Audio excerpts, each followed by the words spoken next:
Agora peço aos irmãos que abram suas Bíblias no Evangelho de Jesus, segundo o relato de Mateus. Nós leremos um texto muito conhecido na nossa série Essencial. E nós vamos falar sobre essa porção das Escrituras que está em Mateus capítulo 11, a partir do versículo 28. Mateus capítulo 11, a partir do versículo 28.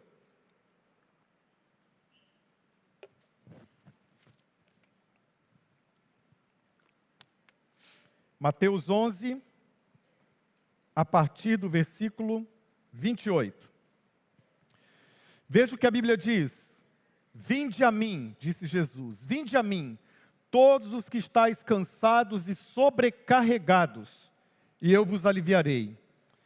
Tomai sobre vós o meu jugo, e aprendei de mim, que sou manso e humilde de coração, e achareis descanso para a vossa alma, porque o meu jugo é suave, e o meu fardo é leve.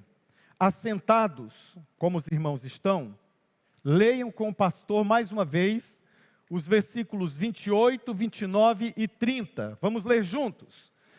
Vinde a mim, todos os que estáis cansados e sobrecarregados, e eu vos aliviarei. Tomai sobre vós o meu jugo, e aprendei de mim, que sou manso e humilde de coração, e achareis descanso para a vossa alma. Porque o meu jugo é suave, e o meu fardo é leve.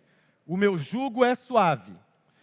Quantos aqui sabem exatamente o que significa jugo, literalmente? Levante a mão. Jugo.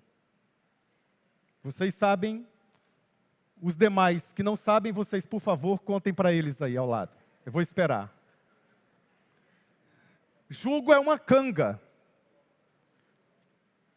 Jugo é um instrumento para pelo menos 2 bois, para o pescoço de 2 bois, de 2 animais, para puxar um arado, uma carroça. E o jugo, idêntico a esse que Jesus cita, existe até os dias de hoje. Mas a expressão do versículo 30, o meu jugo é suave, o meu jugo é fácil, de acordo com algumas versões, ela deu origem ao título dessa reflexão, o descanso na medida. Porque a expressão original para suave é na medida. Os cristãos coptas, armênios, sírios, eles têm uma lenda, e eles admitem como lenda, não como um fato ou como verdade, mas para ilustração. Contam eles que Jesus, em Nazaré, herdou do seu pai a carpintaria, e ele colocou uma placa sobre a porta principal da sua lojinha de marcenaria. Ele colocou a placa, e a placa dizia o seguinte: aqui se fabrica os jugos na medidas para todo Israel. Jugos adaptados. Essa expressão, ela desenha esse contexto. É como se o artesão, o carpinteiro, fosse até a fazenda, a propriedade rural, e perguntasse ao dono: quais bois você vai utilizar aqui? Esse e esse outro. E ele tirasse a medida através das suas habilidades técnicas, e depois confeccionasse manualmente, de olho de um perito, aquele jugo, aquele instrumento, aquela ferramenta, o equipamento, na medida para não machucar o pescoço do animal, na medida para facilitar o trabalho, na medida para dar o que o texto nos diz aqui, em várias versões, leveza, para tornar o trabalho mais leve. Seria pesado em alguma medida, em algum contexto, em alguma circunstância, mas não teria nada machucando, não teria nada ferindo, não teria nada realizando um sobrepeso ou uma sobrecarga. Então Jesus, ele utiliza-se desta figura e desta imagem, e de uma outra que eu compartilharei daqui a pouco, para trazer uma mensagem aos cansados. Para quem é esse convite? Para todos os cansados. Alguém já disse que a nossa sociedade é uma sociedade do cansaço. Mas você fecha as páginas deste livro, muito bom por sinal, e abre as páginas das Escrituras, excelentes por sinal, e você descobre que aqui tem a denúncia do cansado, mas aqui tem a solução para o cansaço. Bendito seja o nome do Senhor. A Bíblia traz para o nosso tempo, para a nossa sociedade, uma palavra de alívio, uma palavra de salvação, uma palavra de atenção que está estampada num outdoor existencial, numa placa muito maior do que aquela da lojinha da lenda, mas uma placa que Jesus orna, que Jesus estabelece em cada avenida do nosso ser, em cada ruela da nossa vida, em cada beco sem saída em que nós nos metemos, existe lá placas de sinalizações, e em todas elas o adesivo: há solução para o cansado, há jeito para quem está sobrecarregado. E nesta manhã você pode ter acesso a esta palavra de alívio de Jesus. E ele nos dá aqui 3 verbos, que demonstram 3 iniciativas em cooperação com ele, não sozinhos. A primeira delas é vinde, do versículo 28. A segunda delas é tomai, que inicia o verso 29. E no meio do verso 29, a terceira, que é aprendei. Vamos aos 3 movimentos que nós precisamos fazer para experimentar este cansaço, esse descanso em Jesus. A primeira delas, vinde a mim. Ele disse: vinde a mim todos os que estáis cansados.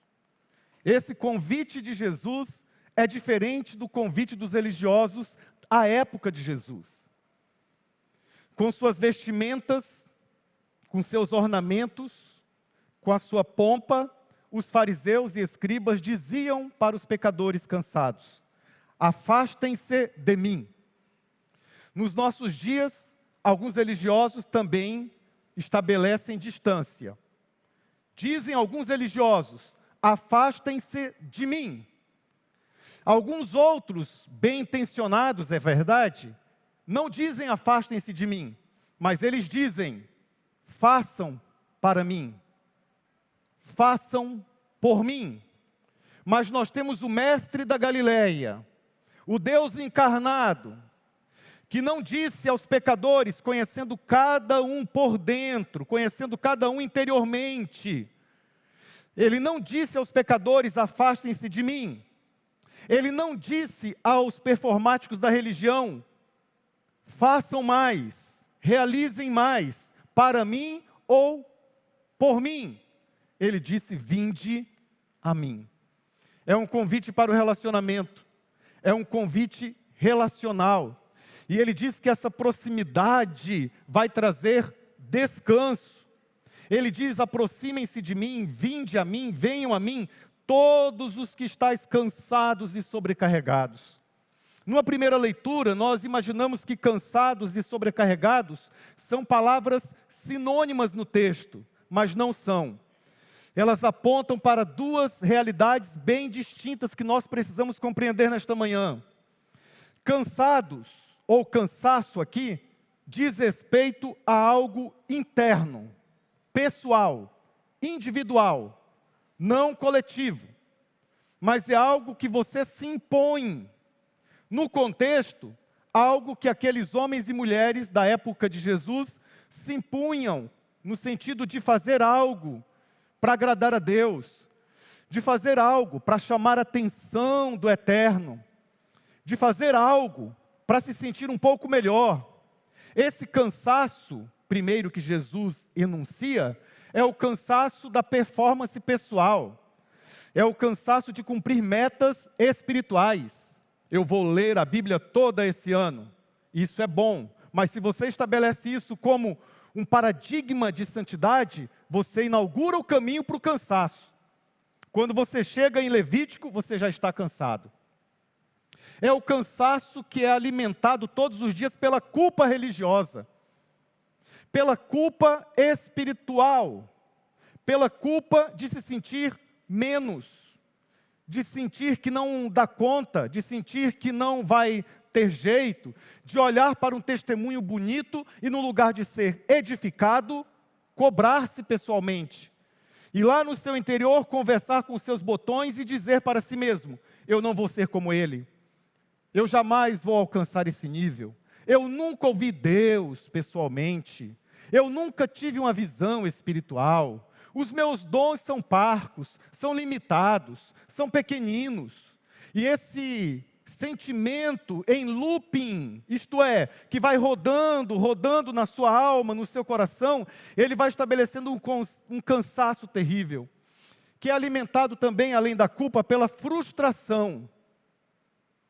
Você faz votos de orar e você não consegue passar dos 5 minutos. Você faz voto de crescer, mas não consegue esticar um pouco da sua medida espiritual. Essa canga está pesada, este fardo está machucando, este fardo está criando calos na sua existência e você não sabe como lidar com isso. É culpa, é frustração, é decepção. E essas 3 realidades vão alimentando com o tempo o cenário dos desigrejados. Os irmãos sabiam que os desigrejados hoje no Brasil compõem a 2ª maior categoria relacionada a Deus? É a categoria que mais cresce, porque eles se impuseram uma autocobrança no primeiro momento. É claro que tem um lado que eu vou falar daqui a pouco, dos sobrecarregados, mas aqui não tem a ver com a mensagem de um pastor, com a pregação televisiva ou com um insight da internet. Aqui tem a ver com uma conversa pessoal de si para si, de cobrança, de angústia, de culpa, de melancolia muitas vezes, de apatia em muitos contextos e do que os cristãos primitivos e até o 4º século chamaram de assédia ou assedia, que é uma apatia, uma preguiça da alma, que não pode ser confundida com depressão, mas que é quase uma depressão. E você se sente esmagado,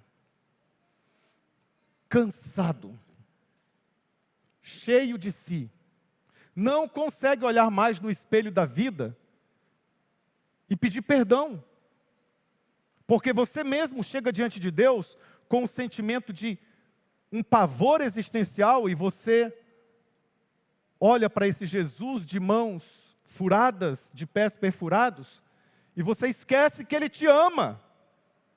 E você diz para sua mente, algumas vezes até alimentada pelo acusador: estou aqui mais uma vez. Sou eu mesmo. É o mesmo ser. É o mesmo pecado. O que eu faço? Não sei. Vou pecar de novo. Então Jesus chega e diz: eu sei exatamente o que você está sentindo.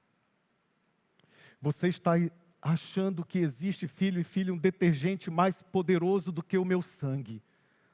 Nada pode limpá-lo melhor e mais do que o meu sangue. Eu sei desse pensamento e eu sei onde ele vai levar.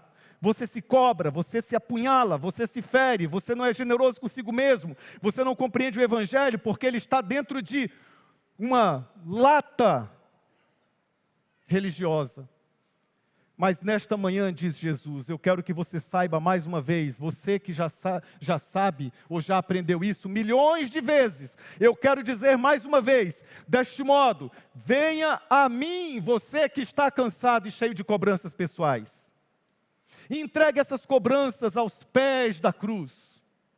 Coloque essas cobranças na carpintaria do Nazareno. E ele vai dizer para você: eu tenho um jugo sob medida para você, vem a mim. A sobrecarga é diferente, a sobrecarga não é você quem coloca, é outrem. E aí Jesus disse: venham a mim todos vocês que estão cansados, pessoalmente, e venham a mim vocês que estão sobrecarregados.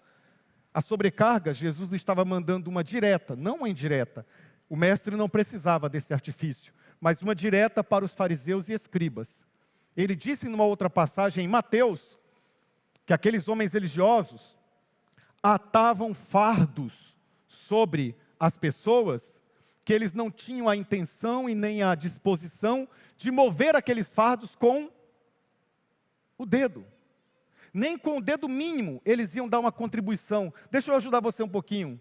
Deixa eu te dar uma força aí um pouquinho. Nem isso eles faziam. E eles estabeleciam regras sobre regras, costumes sobre costumes, regras sobre regras. E eles anunciavam duas realidades, não de maneira clara, mas a partir de todo o conjunto do que eles chamavam de tradição dos anciãos, e Jesus chamou de tradição dos homens. Eles atrelavam isso a um legalismo desenfreado,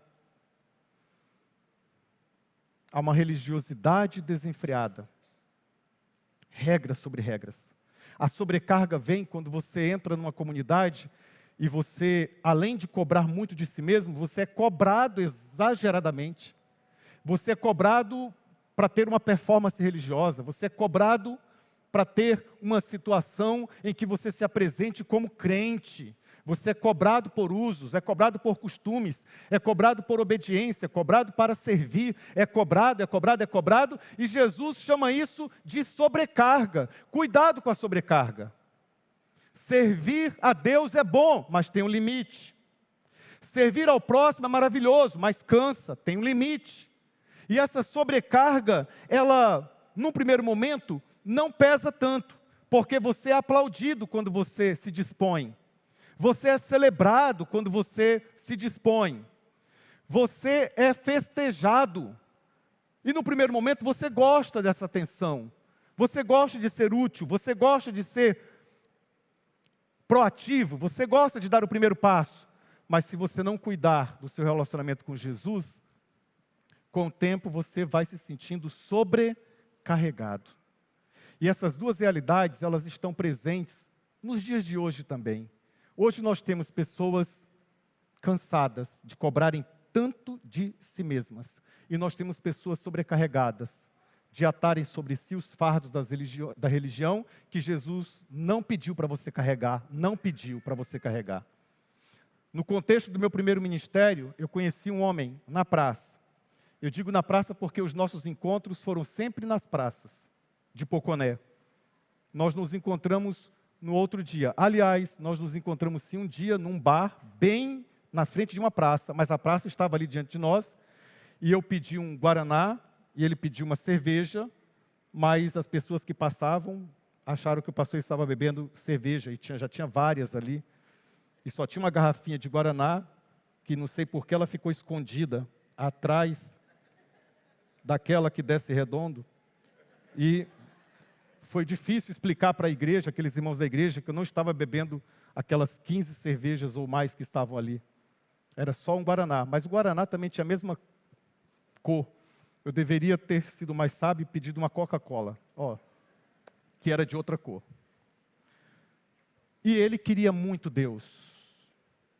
Ele queria muito a Jesus. Mas ele falava uma coisa interessante. Ele falava assim: quando eu parar de fumar e de beber, eu vou para a igreja. Eu disse: você não precisa parar de fumar e beber para ir. Você precisa apenas entregar-se a Jesus, conhecer Jesus. Jesus vai fazer a obra. Jesus é quem vai realizar. Jesus é quem vai tirar o seu apetite dessas coisas. É Ele quem vai te encorajar. É Ele quem vai começar em você a boa obra. Não, mas Jesus, Ele merece algo melhor. Nós nos encontrávamos de novo.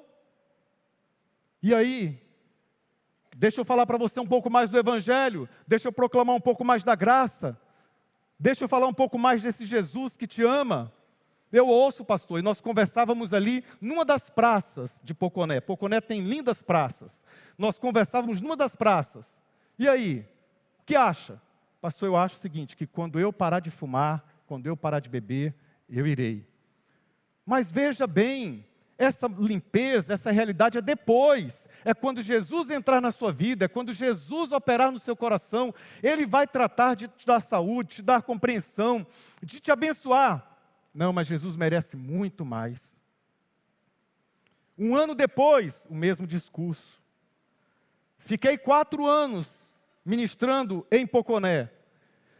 Na semana que eu saí, eu o encontrei novamente. e a palavra dele foi a mesma. Vim para cá ser pastor de jovens no ano de 2000. Em 2001, eu voltei para pregar naquela igreja em Poconé, e eu encontrei na praça novamente. E eu disse, pastor, ele disse, pastor, estou com muita saudade, mas olha, o senhor já sabe. Pastor, já sabe. Eu disse, sei, quando você parar de fumar, quando você parar de beber. Já parou? Não. Falei, mas olha aqui para mim. Jesus também não parou. Jesus fuma e bebe? Eu disse, não. Não. Jesus nunca parou de dizer, vem a mim, você que está cansado e sobrecarregado. E Jesus está dizendo novamente nesta manhã, venha a mim. Você que tem suas realidades, os seus pesos, os seus fardos, as suas cobranças pessoais, a sua culpa de tentar e não dar conta, tentar e não conseguir. Você que tem aí os seus vícios, as suas realidades mais profundas que só você e Deus sabe. A palavra dele continua sendo espada, continua sendo penetrante, continua cortando a nossa alma, dividindo juntas e medulas, dividindo alma e espírito. É apta para discernir os pensamentos do coração e dizendo que você não foi feito para dar conta sozinho. Você tem a Jesus e ele diz nesta manhã, vem a mim. Mas a segunda ação, ou o segundo movimento, ele diz, tomai. Ele diz, tomai, e nós precisamos tomar posse, pegar. Tomai sobre vós o meu jugo. Tomai sobre vós o meu jugo. Os rabinos, à época, eles chamavam o jugo, essa peça que era usada para o transporte agrícola, eles chamavam o jugo de uma escola. Cada rabino tinha a sua escola, os seus ensinamentos. E eles chamavam os ensinamentos, ou o conjunto de ensinamentos daquela escola, de jugo. Por exemplo, Gamaliel tinha o seu jugo. Então, quando o aluno chegava para Gamaliel, Paulo estudou aos pés de Gamaliel, ele teve que aceitar o jugo de Gamaliel. O que significava isso? Gamaliel colocava uma espécie de compromisso didático. Você quer estudar comigo? Aliás, era sempre o rabino que escolhia o aluno. Você quer estudar comigo? Quero. Então está aqui o meu jugo. Dê uma olhada. Você aguenta? Você pode? Essas são as regras. Esse é o contrato. Você deseja? Desejo. Então agora você está matriculado nessa escola do Gamaliel. E assim com todos os outros. E o jugo da maioria dos rabinos era um jugo pesado. Era um jugo fundamentado, balizado na lei. Mas não apenas na lei de Deus que instruía, que abençoava, na lei dos homens. Era um jugo de exigências. Por exemplo, o jugo religioso da época em relação ao sábado, o sábado, Shabat, significa descanso. Sábado é descanso, Shabat é descanso. O jugo de um dos rabinos da época era o seguinte, que o aluno deveria, para guardar o sábado, deveria contar os passos que poderia dar no sábado. Eram 40. Se ele desse um passo a mais, ele descumpria o sábado. Se ele estivesse, alguns deles mais radicais andavam com um banquinho. Porque se ele está indo na direção da casa do vizinho, esse número é variável, mas ele andava. Se chegasse em 40, ele tinha que parar e esperar o sábado terminar, esperar chegar o pôr do sol para ele continuar a caminhada. Senão ele não poderia guardar o sábado. Esse era um jugo desesperador, pesado demais. Pesado demais. Você tem no Novo Testamento vários outros exemplos deste peso. E será, eu pergunto, querida igreja, que nos nossos dias nós também não temos as nossas tradições que lançam fardos e que lançam pesos? Creio que sim. Mas Jesus disse, tomem o meu jugo. O meu jugo é leve, o meu jugo é suave, o meu jugo é diferente. Tomem sobre vós o meu jugo. Ou seja, por que ele diz que o jugo dele é suave e o fardo é leve? porque ele vai dizer que é a lei do amor. Não é a lei da falta do amor, não é a lei da falta de compaixão, é a lei do amor. E você sabe que quando você ama, tudo fica mais leve. Meu sogro tinha uma caminhonete antiga que ele comprou de um americano missionário da junta de Richmond. Esse americano, Carlos Rose, vendeu para ele uma caminhonete que nós chamamos carinhosamente de Jabiraca. É um nome lá do Acre, porque ela era bonita aos nossos olhos, porque era antiga, mas era uma Willys. E nós demos esse apelido carinhoso a ela. E eu casei, e antes de ir para o Rio de Janeiro continuar os estudos, eu ficaria 1 mês na minha cidade. E nós tínhamos que fazer uma pequena mudança. Uma pequena mudança. E a pessoa que ajudava o meu sogro estava doente, não podia. E a Meila, recém-casada comigo, eu sempre fui forte, sempre. Ela chegou para mim e falou: "Ô amor, meu pai está tão preocupado." "Está preocupado com o quê, meu amor?" "Tem que levar essa mudança, o carro está aí, mas não tem ninguém para dirigir e não tem ninguém para carregar essa mudança." Era uma geladeira, algumas coisinhas leves assim. "Você pode ir, amor?" "Posso." "O seu fardo é leve." Por quê? Porque existia amor. E eu carreguei aquele fardo e aquele peso, entre sorrisos e beijinhos,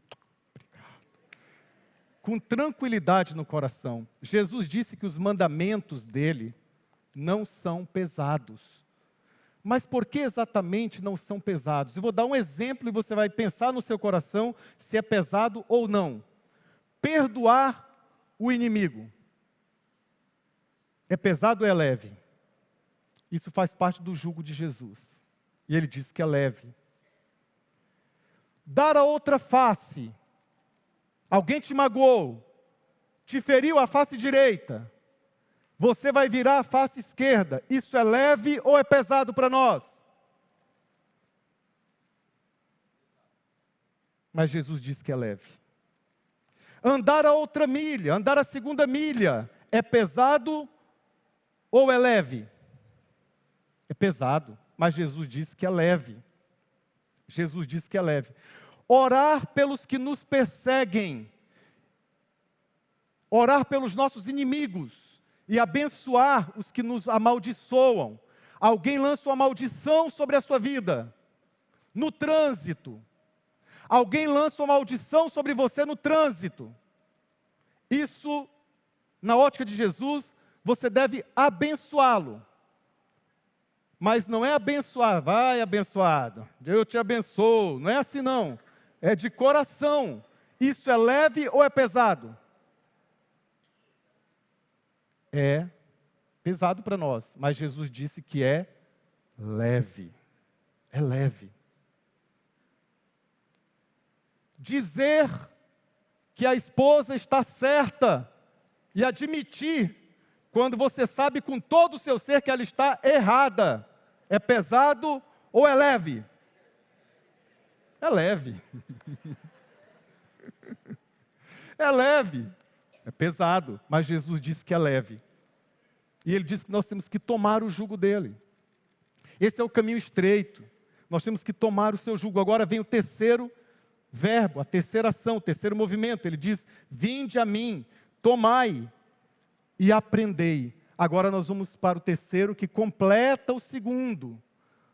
Para eu entender que isso tudo é de fato leve, que vai me ajudar, que vai me abençoar, eu tenho que compreender o aprendei de mim. Ele disse: aprendam de mim, aqui está o segredo, que sou manso e humilde de coração. Jesus disse sobre si mesmo: eu sou manso e humilde de coração, então aprendam de mim e achareis descanso para as vossas almas. Aprendam de mim e acharei descanso para as vossas almas. O que significa esse aprender? Tem a ver com a escola de Jesus, mas aqui tem uma realidade muito diferente, que nós não estamos acostumados. Porque nós entendemos que aprender é você se matricular numa escola, o professor está à sua frente, você está aqui, perfilado, e você pode, no máximo, fazer perguntas, ele elabora, ele repassa os conteúdos, e você vai aprendendo e guarda tudo aquilo na sua memória, e de repente você sabe todos os conteúdos. Mas Jesus não está falando sobre isso. Embora conhecer a doutrina faça parte da nossa caminhada e do nosso discipulado. Mas Jesus não está falando sobre aprender as doutrinas. Isso faz parte, mas não é isso que ele está falando, aprender de mim. Nós achamos que se nós decorarmos textos da Bíblia, por si só, pelo ato de memorização, isso vai produzir em nós um compromisso com a palavra. Mas não necessariamente. Paulo denunciou que o conhecimento incha, mas o amor edifica. Você pode conhecer versículos e mais versículos da Bíblia e não utilizá-los para o benefício seu e de sua casa, de sua família, e não aplicá-los. É melhor não conhecer então, pastor? Não, é melhor conhecer. Eu só estou dizendo que não significa que você está aprendendo de Jesus. Esse aprender de Jesus é relacional. Esse aprender de Jesus é aprender por contágio. Não é aprender pelo conhecimento. É aprender por contágio.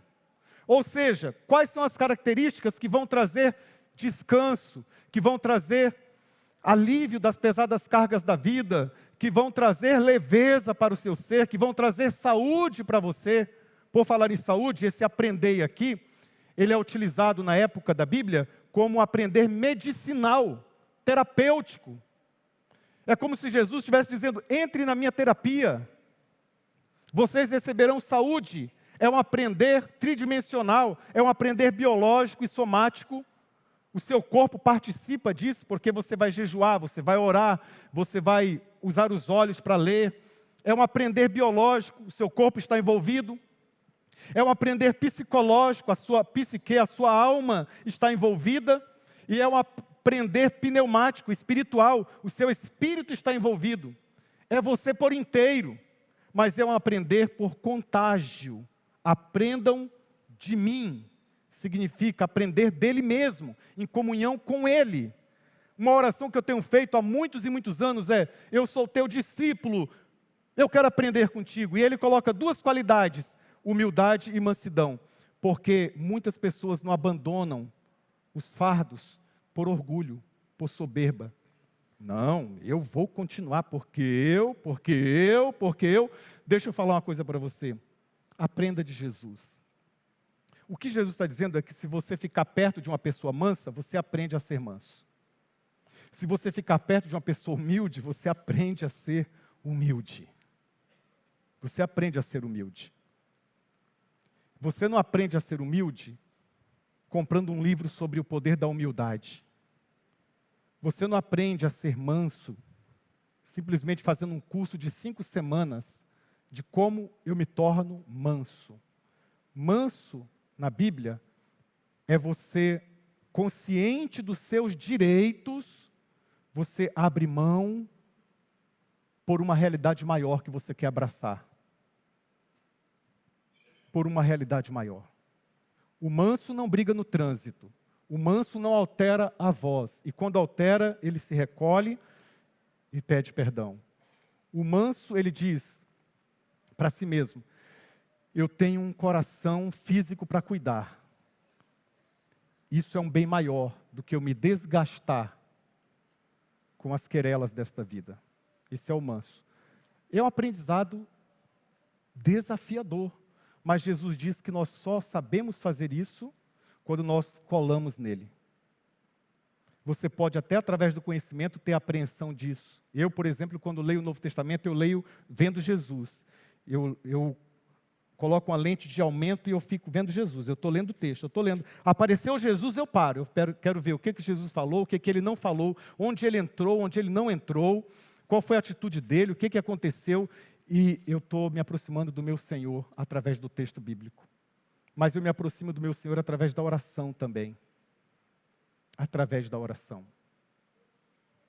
Porque o manso e o humilde são duas das principais disciplinas da escola de Jesus. Porque não há nada neste mundo hostil, não há nada que se aproxime mais do caráter do crucificado e ressuscitado do que a mansidão e a humildade. Há muita soberba no nosso país. Há muita prerrogativa no nosso país. Há muito nariz empinado no nosso país. E até entre os cristãos. Mas vem o Senhor Jesus e nos diz: isso cansa, isso sobrecarrega, porque isso não tem a ver com o plano original. Eu não imaginei um marido desse jeito, eu não imaginei uma esposa desse jeito, eu não imaginei filhos dessa forma, eu não imaginei pais dessa maneira, eu imaginei pais, filhos, filhas, governantes, empresários, parecidos com Jesus. Eu quero ter, diz o Senhor Jesus, eu quero ter, diz o Pai Eterno, uma família repleta de filhos e filhas semelhantes a Jesus, que era manso e humilde de coração. O principal beneficiado pela mansidão e humildade é você mesmo. É você mesmo. Aquele turbilhão, aquela caldeira, arrefece. Arrefece. Aquela ira é colocada aos pés da cruz. Aquela ira necessária, às vezes justa, se transforma em indignação produtiva, mas não vai te machucar, não vai machucar, ela é feita na medida para você. Então, o cristianismo, vamos apenas para concluir e para ter um entendimento melhor desse ponto que eu vou colocar. O cristianismo é a única, entre aspas, religião, na verdade é um relacionamento, mas eu estou chamando de religião para vocês entenderem. É a única religião que, se você tirar o autor, ela desmorona por completo. Tire Buda do budismo, o budismo sobrevive. Vai adiante. Tire o fundador do espiritismo, o espiritismo continua, vai adiante. Pegue qualquer religião do mundo. Tire o seu fundador, ela continua.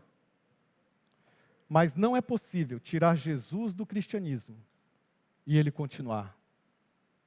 E é Jesus vivo, porque Paulo disse em 1 Coríntios capítulo 15, que se Jesus não ressuscitou, a nossa fé é inútil.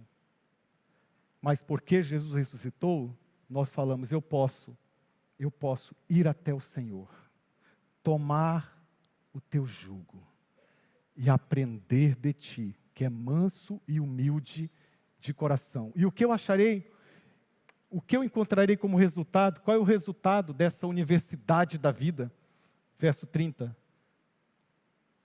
E vocês, o meu jugo é suave e o meu fardo é leve. E qual o resultado? Verso 29, parte C do versículo.